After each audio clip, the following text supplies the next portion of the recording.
Assalamualaikum warahmatullahi wabarakatuh. Baiklah, sebelumnya perkenalkan, nama Ibu Leni Marta Safri. Ananda semua bisa panggil Ibu dengan Bu Leni. Nah, pada semester ini atau pada tingkat 2 ini, Ananda itu akan belajar matematika dengan Ibu. Nah, untuk semester ini, di materi di awal kita, yaitu tentang vektor. Baiklah, untuk yang pertama kali yang mau kita bahas itu tentang pengertian vektor. Nah, apa itu yang dimaksud dengan vektor? Vektor itu adalah besaran yang memiliki besar atau panjang atau nilai dan arah. Sebelumnya mungkin Ananda sudah pernah mengenal vektor. Memang bukan pada mata pelajaran matematika, tapi pada pelajaran fisika. Nah, di fisika Ananda sudah mengenal kata vektor. Di sana ada misalnya besaran vektor dan besaran skalar. Tapi pada matematika kita juga akan mempelajari tapi hanya vektornya saja. Kalau vektor tadi besaran yang memiliki besar dan arah, tapi untuk skalar itu besaran yang hanya memiliki besar saja. Contohnya pada vektor ini adalah misalkan perpindahan, kecepatan, gaya, medan magnet, atau medan listrik dan sebagainya. Atau bisa dicontohkan seperti ini. Coba perhatikan, misalkan kita berdiri seperti ini, dari posisi awal misalnya kita diperintahkan untuk maju 3 langkah ke depan. Maju 3 langkah ke depan, berarti kan kita bergerak dari posisi awal, majunya ke depan sebanyak 3 langkah. Nah, itu kalau dalam vektor, 3 langkah yang kita lakukan itu sebagai nilainya. Ada 1, 2, 3. Sedangkan tadi di perintah soal ada kata maju. Nah, maju itulah yang disebut sebagai arah dalam vektor.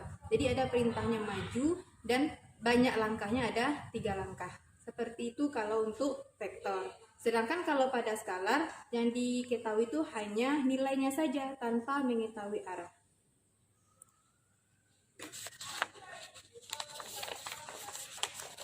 Nah, sekarang selanjutnya yang akan kita bahas adalah mengenai lambang vektor.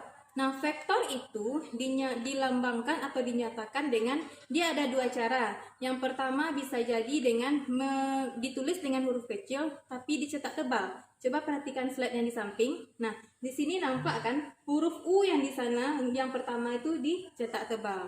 Nah, itu juga bisa kita gunakan untuk menuliskan vektor. Kemudian atau bisa juga dengan cara yang kedua. Coba lihat di yang kedua itu ada huruf U tapi di atasnya dikasih tanda panah.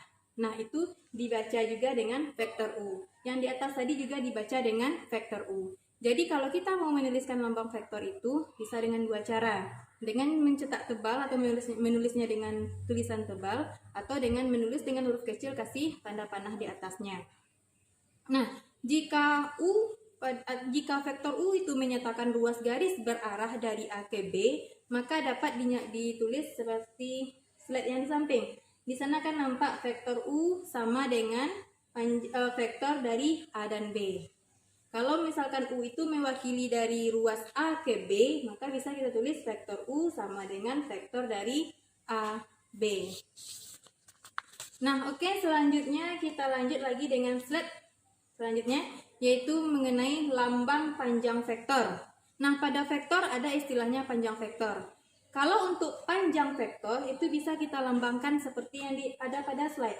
Nah, jadi untuk panjang vektor, misalnya ada vektor U, panjang vektor U, maka vektor U kita tulis pakai tanda panah di atasnya, kemudian kita kasih tanda garis 2.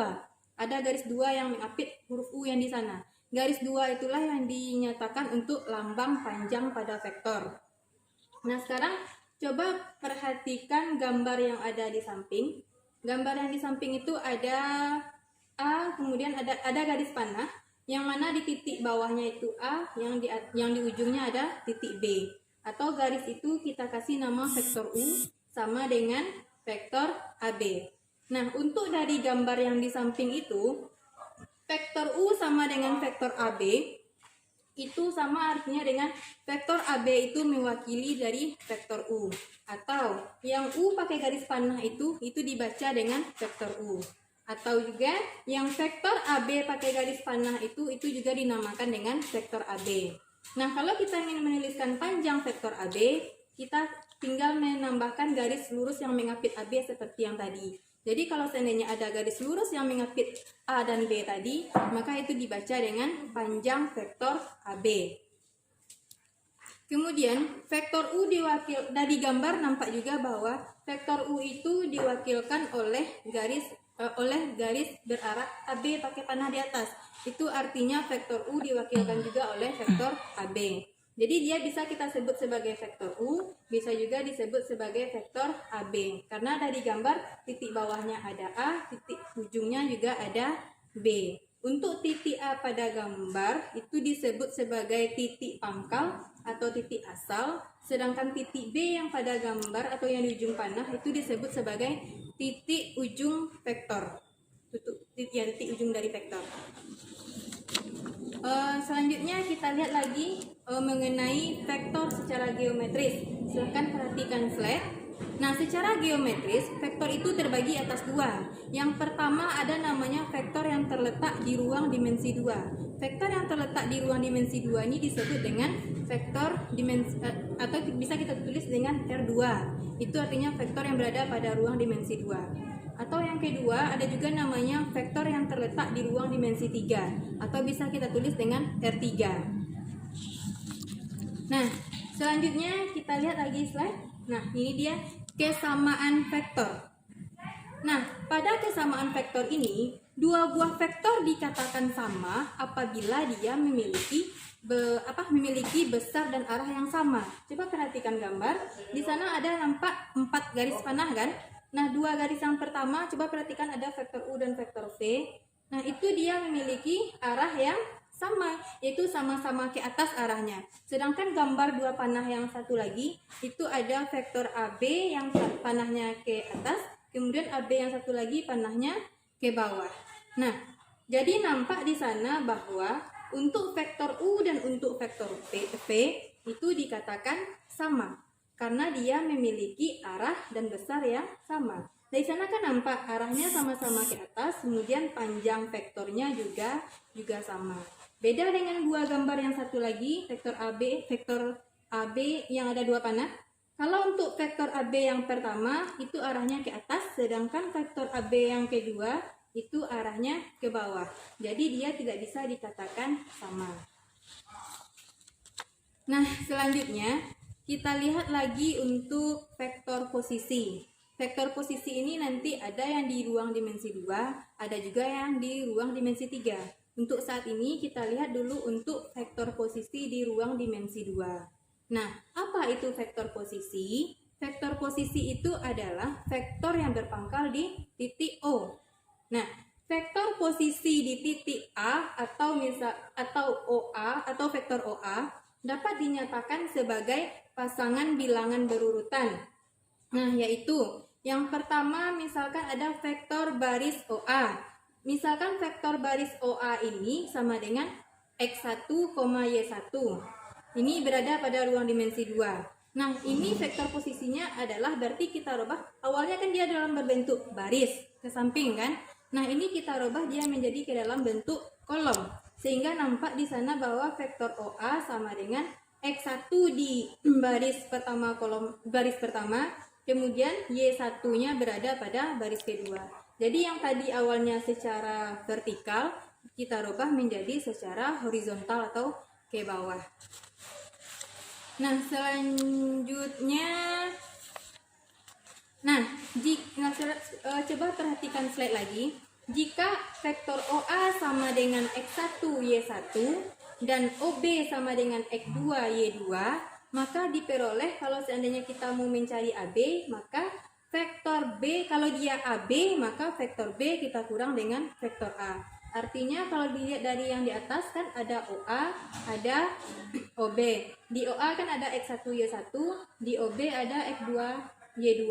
Maka untuk mencari AB berarti dari X2 kita kurang dengan X1. Kemudian Y2 kita kurang dengan Y1. Dia intinya kebalikan, kalau dia AB berarti vektor B dikurang vektor A. Tetapi kalau seandainya dia vektor BA berarti vektor A kita kurang dengan vektor B. Seperti itu. Nah, sekarang kita lihat ke contoh soal. Nah, perhatikan slide. Pada slide nampak soalnya bahwa misalkan P 4,5 dan Q-nya 1,2, jika vektor A itu wakil dan ruas garis berarah PQ, vektor PQ, dan vektor B wakil dan ruas berarah dari vektor QP, nah nyatakanlah vektor A dan vektor B dalam bentuk vektor kolom. Nah, ini caranya sama dengan yang tadi. Dari contoh tadi bisa kita lihat. Nah, untuk menjawabnya, kita lihat dulu yang diketahui di soal itu apa. Katanya di sana kan misalkan P 4,5 dan Q 1,2. Pertama kita ambil dulu P. Titik P-nya adalah 4,5. Maka pada vektor posisinya kita jadikan dia vektor OP. Maka vektor OP sama dengan tadi katanya kan yang apa? Vektor OP itu kita sama dia dengan artinya vektor P kecil. Vektor OP sama dengan vektor dari P kecil sama dengan 4 min 5-nya kita tulis ke bawah lagi secara kolom. Di soal kan diketahui dia secara horizontal, kemudian kita rubah dia ke bentuk kolom dulu. Itu kita beri nama vektor P kecil. Kemudian untuk yang kedua yang diketahui di sana adalah Q sama dengan 1, 2. Maka untuk vektor OQ sama dengan Q sama dengan 1, 2. Jadi sama juga kita merubah yang horizontal, kita rubah menjadi vertikal. Nah, jadi yang diketahui lagi pada soal di sana kan tadi katanya vektor A itu wakil dari vektor yang berarah PQ. Maka kita tulis di sana vektor A sama dengan vektor PQ sama dengan vektor A itu sama dengan vektor PQ. Nah, vektor PQ itu berarti sama dengan tadi. Kalau kita mau mencari vektor AB, berarti B kurang A. Sedangkan di sini kita mau mencari vektor PQ, berarti kita mengurangkan Q dikurang P.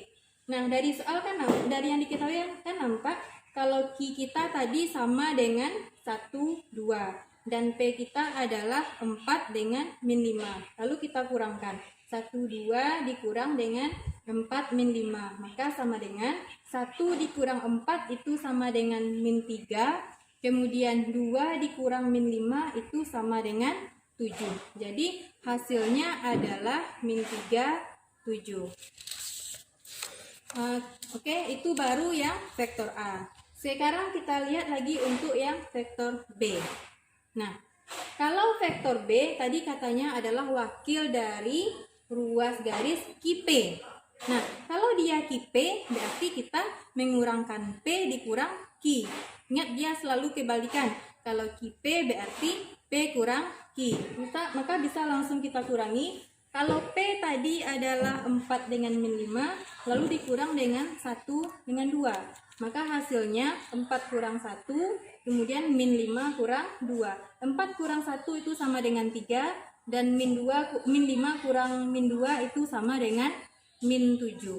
Jadi hasilnya adalah 3 dengan min 7. Itu dia untuk vektor B. Nah, sekarang kita lanjut lagi dengan ada namanya vektor dalam kombinasi linear. Setiap vektor R yang terletak pada bidang kartesius selalu dapat dinyatakan dengan kombinasi linear dari vektor I dan vektor J. Nah, ingat ya, karena yang kita pelajari di sini ini baru dimensi ruang 2, maka kombinasi linear yang kita pakai di sini hanya baru I dan J. Tapi nanti di saat kita sudah masuk ke dimensi ruang 3, nanti baru akan ada tambahan satu variabel lagi yaitu Z. Nah, tapi untuk yang sekarang yang 2 dimensi ini dulu yang kita pelajari. Coba perhatikan slide, di sini nampak vektor R itu sama dengan XI ditambah dengan YJ. Nah, disebut kombinasi linear dari vektor satuan I dan J. Karena kita menggunakan I dan J. Nah, kemudian jika M adalah skalar, maka berlakulah aturan M R faktor. Sama dengan M kita kali XI tambah YJ, atau vektor MR itu sama dengan MXI ditambah MYJ. Artinya kalau kita ada mengalikan skalar dengan vektor, berarti nanti skalar itu kita kalikan ke semua vektor yang ada. Seperti itu.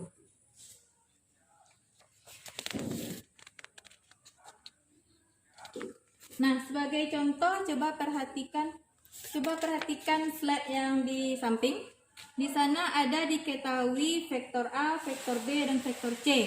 Nah, pada vektor A itu nampak ada 3, kemudian di bawahnya min 2. Dan pada vektor B itu ada 2, ada 4. Kemudian pada vektor C itu ada 5, 0. Nah, perintah soalnya di sini adalah nyatakan vektor A, vektor B, dan vektor C dalam bentuk kombinasi linear.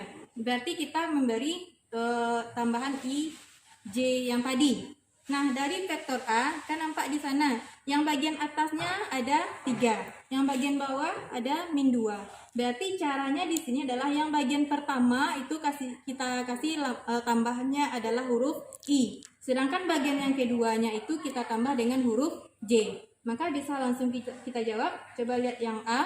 Di sana vektor A sama dengan 3 dan di bawahnya ada min 2. Maka karena 3 berada pada posisi yang pertama, maka yang 3 kita tambah dengan huruf I. Maka hasilnya menjadi 3I. Kemudian yang di bawahnya ada min 2. Karena di sini dia min 2, maka lambang yang kita pakai adalah tanda kurang. Maka di sini 3I dikurang 2J. Karena dia berada pada baris yang kedua, maka huruf yang kita tambahkan adalah J. Jadi untuk vektor A sama dengan 3I dikurang 2J. Itu yang A. Sekarang kita lihat lagi ke yang vektor B.